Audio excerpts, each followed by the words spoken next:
बहुत बड़ी सौगात लगातार मिलती रही और आगे भी प्रधानमंत्री नरेंद्र मोदी जी और नीतीश कुमार जी बिहार को आगे ले जाने का काम करते रहेंगे। कांग्रेस को माफ़ी मांगनी चाहिए अंबेडकर जी से, अनुसूचित जाति समुदाय से। अंबेडकर जी को चुनाव हराने का काम ये पंडित नेहरू जी ने किया था, कांग्रेस पार्टी ने किया था। इंदिरा गांधी जी ने जो इमरजेंसी लगाकर भारत के लोकतंत्र को तार तार किया, वो काला अध्याय था। बाबा साहब अंबेडकर के संविधान का जो चीरहरण किया वो कांग्रेस पार्टी ने किया।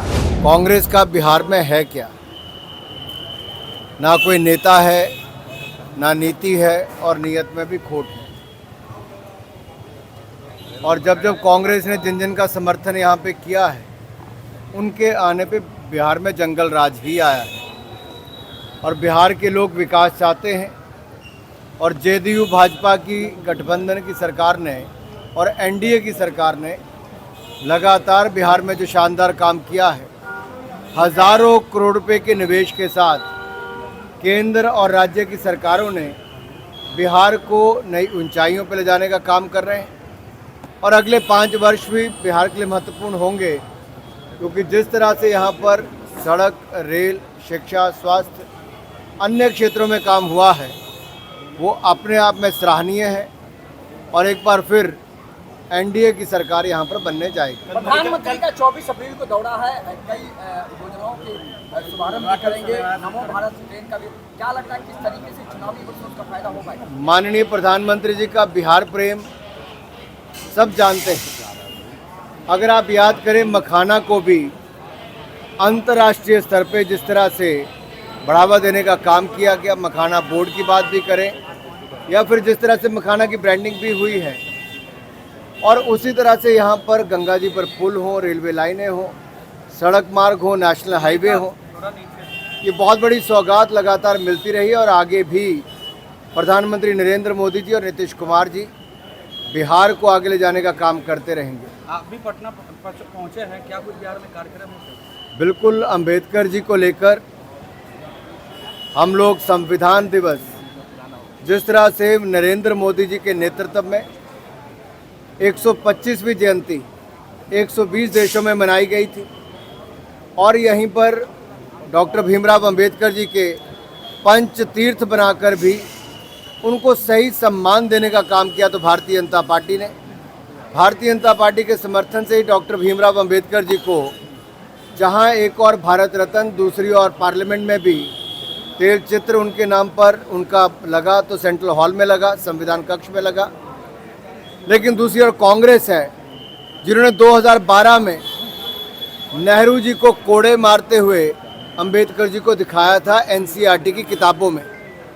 कांग्रेस को माफ़ी मांगनी चाहिए अंबेडकर जी से, अनुसूचित जाति समुदाय से, क्योंकि एनसीईआरटी की किताबों में जिस तरह से नेहरू जी को कोड़े मारते हुए दिखाया था, ये कांग्रेस की सोच दिखती है कि कैसे वो दलित विरोधी है, अंबेडकर विरोधी है। और नेहरू जी ने अंबेडकर जी का अपने मंत्रिमंडल से जैसे मजबूर किया इस्तीफा देने के लिए, अंबेडकर जी को चुनाव हराने का काम ये पंडित नेहरू जी ने किया था, कांग्रेस पार्टी ने किया था। और एक तरह से घुट घुट कर उनको जीवन जीने पर मजबूर कांग्रेस पार्टी ने किया।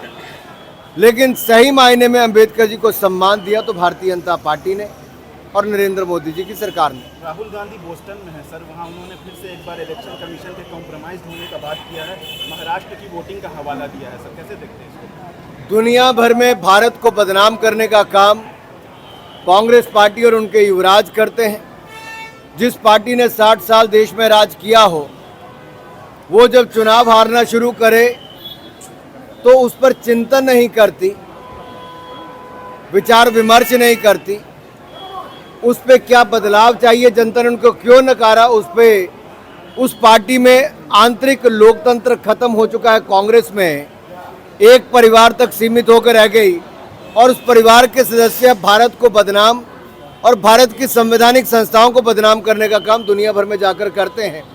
कभी ईवीएम पर ठीकरा फोड़ते हैं, कभी इलेक्शन कमीशन पर ठीकरा फोड़ते हैं, कभी भारत की लोकतंत्रीय प्रणाली पर ठीकरा फोड़ते हैं।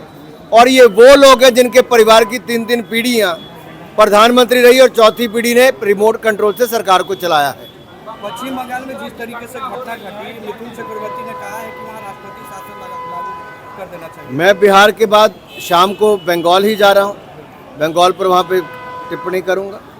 निशिकांत दुबे ने जिस तरीके से कहा है भारतीय जनता पार्टी के राष्ट्रीय अध्यक्ष श्रीमान जगत प्रकाश नड्डा जी ने बड़ा स्पष्ट किया है कि भारतीय जनता पार्टी भारतीय न्याय प्रक्रिया में, न्यायालयों में विश्वास रखती है, उनका मान सम्मान करती है और आज तक करती रही है। ये कोई पहला उदाहरण नहीं है, ऐसे अनेकों उदाहरण हैं लगातार। जब कांग्रेस नेहरू जी के समय आमने सामने हो गई थी जुडिशरी के, इंदिरा गांधी जी ने जो इमरजेंसी लगाकर भारत के लोकतंत्र को तार तार किया, वो काला अध्याय था। बाबा साहब अंबेडकर के संविधान का जो चीरहरण किया वो कांग्रेस पार्टी ने किया, बहुत सारे संशोधन लाकर भी किया।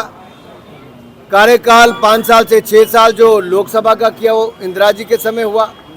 इमरजेंसी लगाने का काम किया और जजेस के घरों के बिजली के कनेक्शन और पानी के कनेक्शन काट दिए गए, ये कांग्रेस के समय हुए। और कांग्रेस का हाल हुआ है कि 9 से चूहे खाकर अब बिल्ली हज को चली।